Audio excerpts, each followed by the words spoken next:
সালমিন গায়রিহি, এছাড়া অন্য আর কিছু চাও, অন্য কিছু চাও।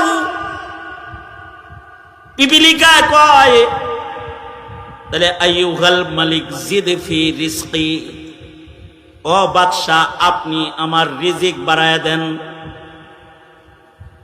সুলাইমান আলাইহিস সালাম আবার মাথা নিচের দিকে, না না, রিজিকের মালিকও আমি না। বলুন তো রিজকের মালিক কে? জোরে আওয়াজ করে বলেন। আমার আপনার রিজিকের মালিক আল্লাহ।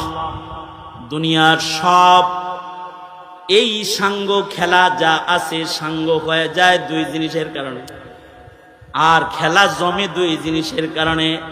হায়াত রিজিক হয় তো দুনিয়ার খেলা বাকি রয়, হায়াত রিজিক নাই তো খেলা বন্ধ হয়ে যায়। দুনিয়ার হায়াত দারমাদার এই দুই জিনিসের উপরে।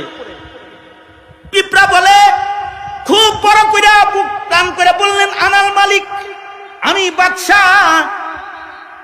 ইসআল মা শিতা, যা মনে চায় তা চাও, দিমু উতিক। দুইটা চাইলাম, যেই দুই জিনিস দিয়ে দুনিয়া চলে, দুইটার একটাও নাই আপনার কাছে। আমনি কি এর কসুর বাদশাহ?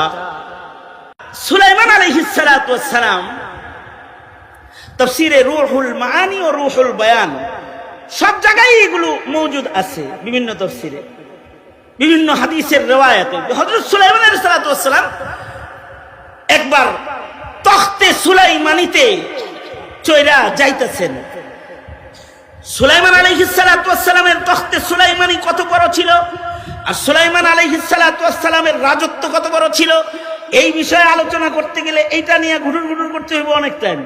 তবে সারা দুনিয়ার রাজত্ব যারা করেছে তাদের ভেতরে হযরত সুলাইমান একজন, এবং উনার আল্লাহ প্রদত্ত মুজিজার ভেতরে একটা মুজিজা হলো সুলাইমান নবীর হেলিকপ্টারও লাগতো না, বিমানও লাগতো না। উনি কিন্তু তখতে সুলাইমানিতে চড়ে বসলে তখতে সুলাইমানি সুলাইমান আলাইহিস সালামকে নিয়ে সারা দুনিয়া সায়ের করত, সারা দুনিয়া ঘুরত তখতে সুলাইমান। তো হযরত সুলাইমান আলাইহিস সালাতু ওয়াস সালাম একবার তখতে সুলাইমানিতে বসে কোন দিকে যাইতেছেন, নেতারা ভালো করে হই নেন, তখতে সুলাইমানিতে চড়ে যাইতেছেন একদিকে। এই তখতে সুলাইমানিতে চড়ে যখন যাচ্ছেন, তখতে সুলাইমানির ভিতরে, হায় রে, ওই যে কি কার যেন কয় যে উপরে খোলা থাকে, কি সান্ডব না, হ্যাঁ, সাত খোলা কার যদি কারোর থাকে, আর যদি সে নেতা হয় আর হে যদি রাস্তা দিয়ে যায়, তখন সিটের উপরে দাঁড়ায় এরকম এরকম এরকম করতে করতে যায় না, এরকম করতে করতে যায় না। তখতে সুলাইমানির তো ছাদ নাই, তখতে সুলাইমানিতে সুলাইমান নবী বসে আছেন, নিচে থেকে সবাই সুলাইমান নবীকে দেখতে চায়, সবাই তখতে সুলাইমানের দিকে তাকায়, কিন্তু সুলাইমান আলাইহিস সালাতু ওয়াস সালাম উনি আসামির মতো মাথাটা নিচে দিয়া চুপি চুপি বৈশা যায় সব সময়। হযরত সুলাইমানের মন্ত্রী পরিষদ যারা, তারা সুলাইমান নবীকে জিজ্ঞেস করলেন, পয়গম্বর সুলাইমান, তখতে সুলাইমানিতে বসে আপনি যান মাথাটা পর্যন্ত উঁচা করেন না, আর হিমিয়ার নেতা দেখে মোটর সাইকেলে বসে, তাই তার ধাক্কার চোটে কেউ রাস্তায় থাকতে পারে না। আর তখতে সুলাইমানিতে সুলাইমান আলাইহিস সালাতু ওয়াস সালাম বসেছেন, মাথা নিচের দিকে দিয়ে বসে আছেন। মন্ত্রী পরিষদ বলে, সুলাইমান মাথা নিচের দিকে দিয়ে কেন বসে আছেন, মাথা কেন উঁচা করেন না, এভাবে জড়সড় হয়ে বসেছেন কেন? হযরত সুলাইমান বলে, সারা দুনিয়ার বাদশাহী মহান আল্লাহ আমাকে দান করেছে, কিন্তু আমাকে এই বিনয় আর নম্রতা একটা পিপিলিকায় শিক্ষা দিয়েছে। আমার এই বিনয় আমি শিক্ষা গ্রহণ করেছি একটা পিপিলিকার কাছ থেকে। আল্লামানি নামলাতুন, একটা পিঁপড়ায় আমাকে মাথা নত করা শিখাইছে। ওই কেমনে?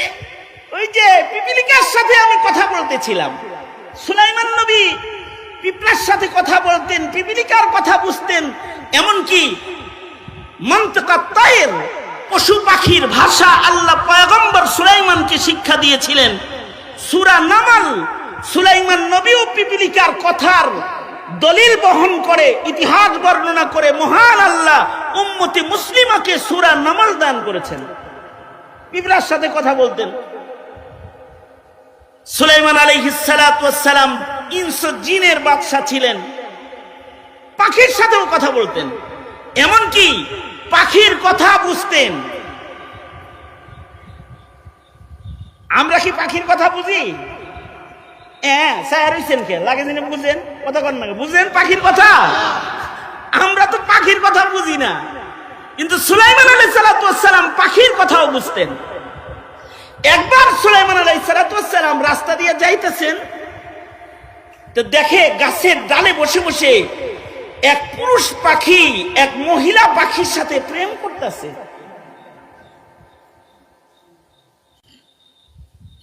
পুরুষ পাখিটা মহিলা পাখিরে কয় কি জানেন?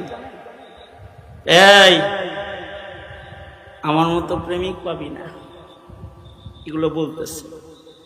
এই আমার সাথে বিয়া শাদী হইলে লাভ আছে, আমি অন্যান্য পাখির মতো পাখি না। এক চড়ই আর এক চড়ই পাখিরে বলতেছে, আমার সাথে একটু পীড়িত কর, আমার সাথে প্রেম করলে লাভ আছে। কি লাভ জানিস? আমি তোকে মসজিদুল আকসার সাদা গম্বুজের ভেতরে তোর জন্য একটা বাড়ি বানায় দিব।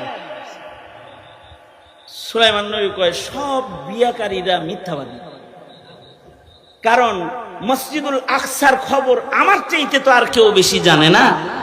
বারবার আমি মসজিদুল আকসা নির্মাণ করেছি, আর ও বউয়ের লোভ দেখাইতেছে যে ওই মিনারার সাদা জায়গায় তোকে একটা বাসা বানায় দিব, ওইখানে দুইজন থাকবো, আমার সাথে ওই জায়গায় সম্পর্ক আছে, করার মতো লাইনঘাট আছে, এগুলো বলতেছে। সুলাইমান নবী বলে যে কিরকম মিথ্যাবাদী, কুল্লু নাকিহিন কাযযাব। সুলাইমান নবী বলে সব বিয়াকারী যারা এগুলো সব মিথ্যাবাদী, কারণ বিয়ার আগে খালি বিভিন্ন ধরনের প্রলোভন কথাবার্তা উল্টা উল্টা কয়, আর বিয়ার পরে এই মিষ্টি কথা থাকে না, এই কথাগুলো টক হয়ে যায়। মানুষের মুখের কথা টক হয়ে যাক, তিতা হয়ে যাক, ধারালো হয়ে যাক, এটা আল্লাহ পাক চান না। এ কারণে আল্লাহ পাক বলেন ওয়াকুলু কাওলান সাদীদা। আমি যে আয়াত পড়েছি এটা কিন্তু বিবাহের খুতবার ভেতরে এই আয়াত পড়া হয়। বিয়ের খুতবার ভিতরে যে 3 আয়াত পড়া হয় তার ভিতরে এটা এক আয়াত। তার মানে হলো ইয়া আইয়ুহাল্লাযীনা আমানুত্তাকুল্লাহ ওয়া কুলু কাওলান সাদীদা। আল্লাহ ইসআল মা শি'তা ইয়া আইয়ুহান নামলা, এই পুত্রা তোর যা মনে চায় তা আমার কাছে চা, কারণ আমার মালিক, আমি হলাম বাদশা, সারা দুনিয়ার বাদশাহী আল্লাহ আমাকে দিয়েছে। তোর যা চাইতে মনে চায় আমার কাছে চা, উতিক আমি তোকে দেব, তোরে খুশি করে দেব, আমি তোর উপরে খুশি হয়ে গেছি, চা একটা কিছু। তো হযরত সুলাইমান বলে আমি যখন পিঁপড়ারে বলছি আমি বাদশা, তুই আমার কাছে কিছু চা, যা চাবি আমি তা তোরে দিব, পিপিলিকায় আমার গর্দানকে নিচু করে দিল। আমি যে আনাল মালিক বলেছিলাম, আমি নেতা, আমি বাদশা এটা বলেছিলাম, আমার গর্দানকে নিচু করে দিল। পিপিলিকা আমাকে বলল ইয়া আইয়ুহাল মালিক, ও হে বাদশা নামদার, জিদ ফি হায়াতি, আল্লাহ আমার যে হায়াত রূপ দিছে এই হায়াত থেকে আরেকটু বাড়ায়া আমার হায়াতটাকে একটু বড় বানায়া দেন। সুলাইমান আলাইহিস সালাম বললেন, হে যখন হায়াত চাইছে তখন তো আমি নাই। কারণ বুঝা থাকলে জোরে করে বলেন হায়াতের মালিক একমাত্র কে, জোরে আওয়াজ করে বলেন। সুলাইমান নবীর কাছে তার হায়াত নাই। এ কারণে সুলাইমান আলাইহিস সালাতু ওয়াস সালাম ইন্তেকালের পূর্বে হায়াত চেয়েছিলেন, আল্লাহ উনাকেও হায়াত দেয় নাই। লাঠি ভর দিয়ে দাঁড়ানো অবস্থায় রূহ লয়ে গেছে, কুরআনে বর্ণনা মওজুদ আছে। তার মানে হায়াতের মালিক কে? জোরে বলুন। সুতরাং আমেরিকার সাথে সম্পর্ক থাকলে বাঁচমু, ইন্ডিয়ার সাথে সম্পর্ক থাকলে বাঁচমু, চায়নার সাথে সম্পর্ক থাকলে বাঁচমু। আমাদের বাচ্চা মরা কার হাতে? জোরে আওয়াজ করে বলেন।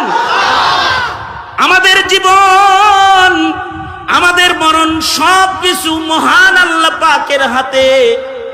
এ কারণে মুসলমানরা আমেরিকাকে ভয় পায় না, ইমানদারেরা ইন্ডিয়াকে ভয় পায় না।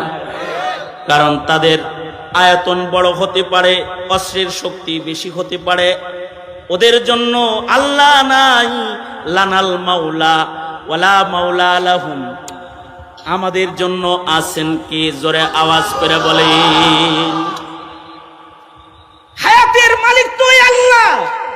পৃথিবীর কোন রাজা বাদশার কাছে হায়াত নাই। সুলাইমান নবী বললেন, এইটা ছাড়া অন্য কিছু চাওয়া যায় না, এটা তো কোনো মানুষ দিতে পারে না। আসলেই দিতে পারে না। কোন বড়ি খায়া হায়াত বানান যায় না, হায়াত বড়ি নাই। ইদানিং কালে কোন ঔষধ যদি মার্কেটে আসে, এইটার ম্যানেজমেন্টে এবং প্রচারণায় যে পরিমাণ, ওগুলোর কি কয় ইংলিশে? হ্যাঁ, আরে না, যারা ঔষধ লইলে ঘুরে মার্কেটিং করে, মার্কেটিং ম্যানেজার। এই মার্কেটিং ম্যানেজার ট্যাবলেট যত আছে তার চাইতে ম্যানেজার বেশি আছে। মার্কেটিং ম্যানেজার বড়ি যে কয়টা, এর চাইতে লোক বেশি। সব ডাক্তারের চেম্বারে একজন করে বয়ে রয়েছে। একজন আইসা আমাকে বলে, হুজুর আমি কিন্তু ভালো ওষুধ কোম্পানির একজন মার্কেটিং ম্যানেজার, আমার দাওয়াত দিতে আইসে আর কি। আমি বললাম, তো আপনার লগে খাতির রাখা দরকার, কারণ অসুখ বিসুখ জেলেতে আসার পরে না খুব বেশি। হাসিনা জেলখানায় এত আদর করছে যে জেলের থেকে বের হওয়ার পরে এবার অসুখ বিসুখের সীমা নাই, আপনার লগে খাতির দরকার। আমি বললাম, আপনার কোম্পানি কি কি ওষুধ বানায়? এই এই এই এই এই এই এই এই এই এই ওষুধ তো অন্য কোম্পানিও বানায়, আপনার কোম্পানি কে বললেন একটা ভালো বড়ি বানাইতে, কি কোনো আইডিয়া হুজুর? আমি কই, হ্যাঁ আমার কাছে দারুণ আইডিয়া আছে, যে জমিন বেচে আগে বড়ি কিনা সবাই যার যার আলমারি বইরা রাখবো, যদি একটা বড়ি খালি বানান যায়, বড়িটার নাম দিবেন হলো হায়াত বড়ি। কি বড়ি? কি বড়ির নাম হবে হায়াত বড়ি। এইটা কেনার জন্য বাপেরা তাদের মিরাজ বন্টন বন্ধ করে দিবে, যার যার জমিন বইছে নিজেই বড়ি কিনা বয়া থাকবো, আর কইব তুই যা, ছেলে আসো ভালো কথা, বড়ি কেনার জন্য টেহা পাবি না। এই জায়গা জমিন যা আছে এগুলো সব বিক্রি করে আমি বেঁচে যাব, কারণ হায়াতের দাম মানুষের কাছে এত বেশি, কিন্তু হায়াতের মালিকানা এক জাররাও মানুষের কাছে নাই। আল্লাযী খালাকাল মাউতা ওয়াল হায়াতা লিয়াবলুয়াকুম আইয়ুকুম আহসানু আমালা। এটার মালিকানা একমাত্র কার? জোরে আওয়াজ করে বলেন। সুলাইমান নবী বলে, আমার কাছে তো হায়াত নাই।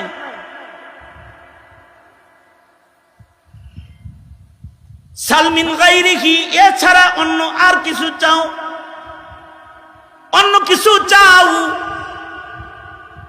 পিপিলিকা কয়, তাহলে আইয়ুহাল মালিক জিদ ফি রিজকি, ও বাদশাহ আপনি আমার রিজিক বাড়ায় দেন। সুলাইমান আলাইহিস সালাম আবার মাথা নিচের দিকে, না না, রিজিকের মালিকও আমি না। বলুন তো রিজিকের মালিক কে? জোরে আওয়াজ করে বলেন। আমার আপনার রিজিকের মালিক আল্লাহ।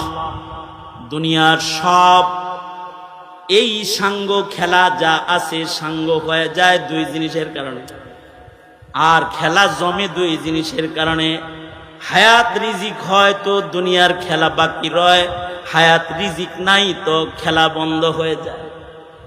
দুনিয়ার হায়াত দারমাদার এই দুই জিনিসের উপরে। পিঁপড়া বলে, খুব বড় করে বুক টান করে বললেন, আনাল মালিক, আমি বাদশাহ। ইসআল মা শিতা, যা মনে চায় তা চাও, দিমু ওটি। দুইটা চাইলাম, যেই দুই জিনিস দিয়ে দুনিয়া চলে, দুইটার একটাও নাই আপনার কাছে।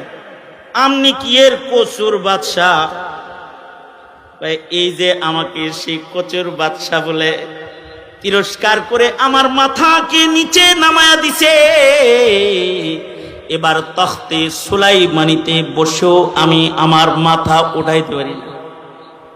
কারণ মালিকের মালিক আল্লাহর ভয় সব সময় আমাকে বিনয় করে চালায়। আল্লাহু আকবার জোরে করে বলেন।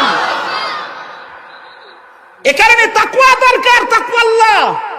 তাকওয়া আল্লাহ আসবে কেমনে? কুনু মা'আস সাদিকিন। এইভাবে বসে বসেই তাকওয়া বিতরণ হয়। সুতরাং সমাজকে মুত্তাকি বানান, সমাজের মুখের ভাষা সুন্দর বানান, সমাজকে সুন্নতওয়ালা বানান।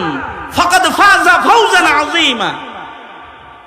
ইনশাআল্লাহ সমাজের মানুষকে মুত্তাকি বানাবো, ইনশাআল্লাহ জোরে করে বানান। খোদা ভীরু বানাবো, তাকওয়া আল্লাহ শিখাবো এবং ভাষা সুন্দর বানান, জবান ভালো করেন। রাজনীতি করেন আপনারা, একজনের গালির জ্বালায় আর একজনের ভোট চলে যায়। এই মুখ ভালো করে আলান, সুন্দর ভাষা নিয়ে আগমন করুন। কারণ মানুষের যখন মুখ অসুন্দর হয়ে যায় তখন বুক অসুন্দর হয়ে যায়, আর যখন মুখটা ভালো হয় তো বুকটা ভালো হয়ে যায়। এ কারণে কুলু কাওলান সাদীদা, মুখটা ভালো করো, বুকটা ভালো হয়ে যাবে। সুতরাং দুষ্ট কথা উচ্চারণ করব না, ইনশাআল্লাহ জোরে করে বলেন। তৈয়ার আছি তো ইনশাআল্লাহ? আর সুন্নতের পাবন জিন্দেগি করব। সমাজে মুত্তাকি বাচ্চা কাচ্চা বানাইতে দরকার। মাদ্রাসা, স্কুল কলেজে তাকওয়া শিক্ষা দিবে না, কিন্তু তাকি আপনার ছেলেকে তাকওয়া শিক্ষা দিবে। যে কোনো মাদ্রাসা আপনার সন্তানকে তাকওয়া শিক্ষা দিবে, নম্র ভাষা শিক্ষা দিবে। এ কারণে দেখেন না, এই দেশের কোন হুজুরের ভাষা খারাপ না, এরা মিম্বরে বসে বসে মিষ্টি কথায় কথা কয়। আপনি কি মনে করেন আপনার মতো ভাষা এরা জানে না? বিশ্বাস করেন, যদি প্রতিযোগিতা লাগে না আপনি পারবেন না, কিন্তু জানে, কিন্তু আপনাকে কিছু বলে না আর কি। কারণ তারা তাদের মুখকে সুন্দর কথায় ব্যবহার করে, সুন্দর কাজ করে, সুন্দর কথা, সুন্দর মুখ, তাই সুন্দর কাজ বেশি করে। তবে মুমিনের হৃদয়ে ঈমান আছে, ঈমান। এই ঈমান নষ্ট করে, তাকওয়া তাহারাত নষ্ট করে যারা জাতিকে বেঈমান বানাইতে চায়, তাদের মোকাবেলায় সংগ্রাম এক নম্বর হলো তালিম তরবিয়তের সংগ্রাম। তালিম তরবিয়তের মাধ্যমে এদের বিরুদ্ধে সংগ্রাম চালিয়ে যেতে হবে। নবী রাসূল দিয়ে আল্লাহ তাআলা এই পদ্ধতিটাকেই সর্বপ্রথম গ্রহণ করেছেন, তালিম ও তরবিয়ত। আমি একটা কথা বলে আমি আমার আলোচনা আজকের মতো শেষ করে দেব ইনশাআল্লাহ। সেটা হলো, হজ থেকে আসার সময় আমি ফ্লাইটে উঠেছি এই গত সফরে। তা আমার পাশে যে ক্রু আছে খেদমতে, তো বিজনেস ক্লাসের ওই ক্রুদের কাছে নাম শুদ্ধা ওদের কাছে লিস্ট আছে, অমুক অমুক এত সিটে, অমুক অমুক এত সিটে। তো আমার সিট বরাবর এসে দাঁড়ায় ক্রু বলে কি, your name Khalid Saifullah Ayyubi? G, my name is Khalid Saifullah Ayyubi. Your name? তোমার নাম কি? My name is Ali. আমার নাম আলী। আলী। আমি ভাবলাম যাক, আজকে কমাস কম একটা মুসলমানের রাতের খাওয়ান দাওয়ান নসিব হইতেছে মনে হয়। খুশি হয়েছি আর কি। তা আমার কাছে আসছে, খাবার নিয়ে আসছে। তা আইসা আমার দাড়িতে হাত দিয়া বলে, তোর দাড়িটা খুব সুন্দর লাগে, ইউ আর এ সুন্নি মুসলিম? আমার তুই কি সুন্নি মুসলিম নাকি? হ্যাঁ আমি সুন্নি মুসলিম। You are a Sunni Muslim? No no no, my grandfather is Muslim. হ্যাঁ, হে বললো যে না না না, আমি মুসলমান না, তবে আমার দাদা মুসলমান ছিল। হে দাদা মুসলমান ছিল। আমি কি, তোর নাম আলী হইলো কেমনি? আব্বা যে মুসলমান ছিল, আব্বা শখ করে নাম রাখছে আলী, কিন্তু বাবা আমার ছোটবেলায় মারা গেছে। বাবা বিয়ে করেছিল একটা খ্রিস্টানকে। বাবার মৃত্যুর পরে আমার মা আমাদের 3-4 ভাই বোন যারা আছি এদের সবাইরে খ্রিস্ট ধর্ম শিখাইছে। খ্রিস্টানদের সাথে আত্মীয়তা করাইছে, আমাদের মুসলিম পরিচয় যেটা ওইটা বাবার পর্যন্তই শেষ, এরপরে ব্রেক হয়ে গেছে। তার মানে হলো একটা ছেলে, তার নাম আলী, কিন্তু তার দাদা ছিল মুসলমান, কিন্তু সে নাতির তৃতীয় পুরুষে এসে সে হয়ে গেছে পুরা খ্রিস্টান। তার বংশের থেকে খ্রিস্টান প্রজনন কেন্দ্র চালু হয়ে গেছে।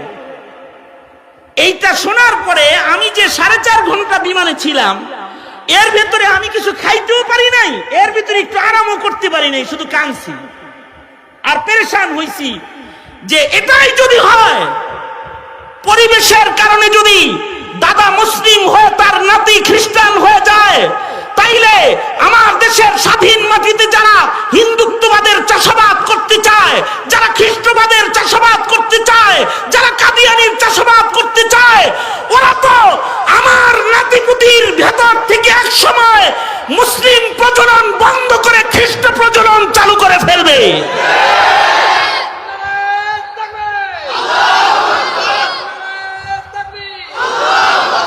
তাইলে আমি আপনি মুমিন হিসাবে আপনার আমার জমিনের পাহারাদারির সতর্কতা কতটুকু হওয়া দরকার? বুঝলে বুঝপাতা, না বুঝলে নাকি তেজপাতা লোকে বলে। সুতরাং আমি যা বললাম তো বললামই, বুঝলে তো বুঝপাতা, না বুঝলে তেজপাতা।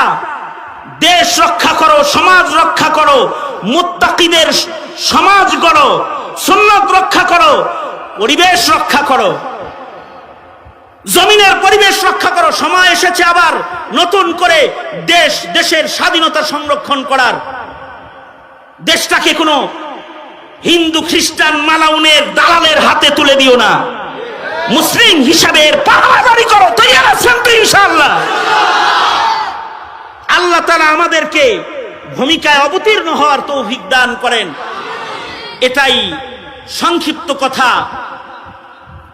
ইয়াহিয়া ভাতিজা, বন্ধু, বড় ভাই জাকারিয়া আল হুসাইনি দামাত বারকাতুহুম কর্মজীবনের প্রথম বছরের সঙ্গী, আর তারই সন্তান আমার কোলে পেশাব করছে। ইয়াহিয়া এটাকে আমার কোলে মুছছে মিয়া। হ্যাঁ, কয়বার মুছছে জানি না। যাই হোক, মুফাসসিরে কোরআন ভাতিজা তো ভাতিজার দরদে চাচার হাজিরি। গভীর রাতে কিছু হৃদয়ের ব্যথা আপনাদের কাছে বললাম। আল্লাহ তাআলা বুঝবার তৌফিক দান করে। তার যে মিশন, মসজিদ মাদ্রাসা প্রতিষ্ঠা করে সমাজের উন্নয়ন করা, মুত্তাকির সমাজ গড়া, এই গড়তে তাকে তার হাতকে শক্তিশালী করতে পাশে থাকবেন তো ইনশাআল্লাহ? আল্লাহ তাআলা সবাইকে কবুল করেন। সবাই ইস্তেগফার পড়েন। আস্তাগফিরুল্লাহ রাব্বি মিন কুল্লি যামবি ওয়া। বসো, জায়গায় বসো, আগে কাম সারো, তারপরে নড়াচড়া করবা, এর আগে নড়বা চড়বা না। সভাপতি সাহেবের বক্তব্যটা পর্যন্ত দিলাম না, এই কারণে যেন পরিবেশ নষ্ট না হয়। মাহফিলটার শেষ ইতি হোক, শেষ ভালো যার, সব ভালো তার। সুতরাং খুব সংক্ষিপ্ত একটু দোয়া হবে, দোয়ার মাধ্যমে মজলিস ইতি হবে। আর কিছু বলবো আব্বু? তো দোয়ার মাধ্যমে মজলিস ইতি হবে। এই মরহুমদের জন্য দোয়া করি, এই জমিনের মাইয়িতদেরকে আল্লাহ তাআলা মাফ করে দেয়, আমিন বলেন। অসুস্থদেরকে আল্লাহ তাআলা সুস্থ করে দেয়, আমিন বলেন। এই জুলাই বিপ্লবে যারা শহীদ হয়েছে, আল্লাহ তাদের মাফ করে দেয়, জান্নাত দান করে। যারা অসুস্থ অবস্থায় রয়েছে, আল্লাহ তাআলা তাদেরকে